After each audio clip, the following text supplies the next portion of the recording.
বানিয়ে নেব আজকে লোটে মাছের ব্যাটার ফ্রাই। নর্মালি আমরা ভেটকি মাছের ব্যাটার ফ্রাইটাই খেয়ে থাকি আর লোটে মাছের ঝুড়ি অথবা চপ খেয়ে থাকি, কিন্তু আজকে বানাবো লোটে মাছের ব্যাটার ফ্রাই। খুবই সহজ পদ্ধতিতে বানিয়ে নেব।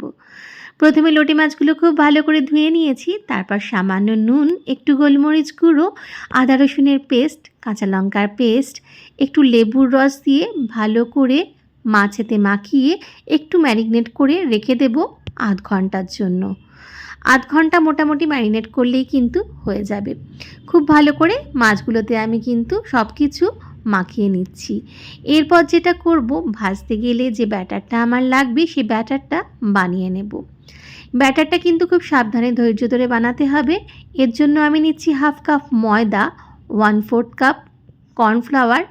একটু ভালো করে প্রথমে চেলে নিচ্ছি। যে কোনো ব্যাটার বানাতে গেলে এই ময়দাটা যদি চেলে নেওয়া যায় তাহলে খুব ভালো হয়। সাথে নিচ্ছি সামান্য আদা রসুনের পেস্ট, কাঁচা লঙ্কা পেস্ট, পরিমাণ মতো নুন আর 1 চামচ ভর্তি বাটার। নিচ্ছি ছোটো চামচের 1.5 চামচ বেকিং পাউডার আর হাফ চামচ বেকিং সোডা, আর নিচ্ছি একটা ডিম। এবারে খুব সামান্য জল দিয়ে আমি ব্যাটারটা তৈরি করে নেব। জলটা কিন্তু ধৈর্য ধরে একটু একটু করে দিতে হবে, নইলে খুব বেশি পাতলা হয়ে গেলে কিন্তু ভাজতে অসুবিধে হবে। খুব অল্প পরিমাণে আমি জলের ব্যবহার করছি। আমি হাফ কাপ জল নিয়েছিলাম, হাফ কাপ জলও কিন্তু আমার পুরোটা লাগেনি। এইরকম ঘন ঘন একটা ব্যাটার কিন্তু আমি তৈরি করে নিয়েছি। একটু ঘনই কিন্তু ব্যাটারটা বানাতে হবে। আধ ঘন্টা হয়ে গেছে, সুন্দর ম্যারিনেট করাও হয়ে গেছে মাছগুলো। এবারে আর কিছুই নয়, মাছগুলো একটা একটা করে তুলে নিয়েছি। এই ব্যাটারে খুব ভালো করে ডুবিয়ে নিচ্ছি যাতে ব্যাটারটা খুব ভালো করে মাছের গায়ে লেগে যায়। অপর দিকে আমি তেল গরম করতে বসিয়ে দিয়েছিলাম। আমি এখানে রিফাইন্ড অয়েলের ব্যবহার করেছি। ছেড়ে দিচ্ছি একটা একটা করে মাছ। খুব সুন্দর করে দুপিঠ ভেজে নেব। খুব বেশিক্ষণ ভাজার দরকার নেই, একটু সোনালি রং ধরলেই কিন্তু তুলে নেব। নর্মালি এই ব্যাটার ফ্রাইটা করতে খুব বেশি সময় লাগে না। লোটে মাছ যেহেতু একটু নরম, খুব তাড়াতাড়ি ভাজা হয়ে যায়। একটা দিক প্রথমে একটু লাল হওয়ার অপেক্ষা করব, ততক্ষণ কিন্তু আমি উল্টাবো না। একটা দিক লাল হয়ে গেলে তারপর আমি উল্টে নেব অপর দিকটা লাল হওয়ার জন্য বা সোনালি করে নেওয়ার জন্য।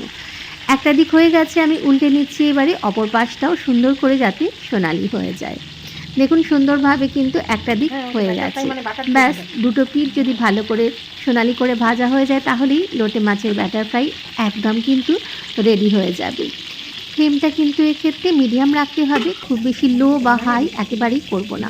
দেখুন সুন্দরভাবে দুটো পিঠ আমার ভাজা হয়ে গেছে, আমি তুলে নিচ্ছি। এরপর আমি পরিবেশন করে নেব। এই ব্যাটার ফ্রাই শুধু মুখে যেমন খেতে ভালো লাগবে, তেমনি সাদা ভাতের সাথেও কিন্তু একেবারে জমে যাবে। প্রথমে 3টে মাছ আমি ভেজে নিয়েছি, তারপরে বাকিগুলো ভেজে নেব। একসাথে কিন্তু সবগুলো ভাজতে যাবেন না। দেখুন কত সুন্দর ভাজা হয়েছে, আওয়াজ শুনেই বোঝা যাচ্ছে। বাকিগুলো আমি ছেড়ে দিয়েছিলাম ব্যাটারে ডুবিয়ে, সুন্দরভাবে ভাজা হয়ে গেছে দুটো দিকই।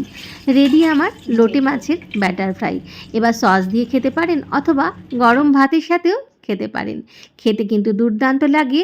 একটু আমি পেঁয়াজ কুচি নিয়েছি আর ওপরে একটুখানি ধনেপাতা কুচি ছড়িয়েছি যাতে দেখতে ভালো লাগে। এই লোটে মাছের ব্যাটার ফ্রাই খেতে এতটাই সুস্বাদু হয়, যারা লোটে মাছ খান না বা খেতে পছন্দ করেন না তারাও কিন্তু খেয়ে ফেলবেন। বোঝাই যায় না যে লোটে মাছ খাচ্ছেন। দারুণ লাগে খেতে। তাহলে বানিয়ে ফেলুন এইভাবে লোটে মাছের ব্যাটার ফ্রাই।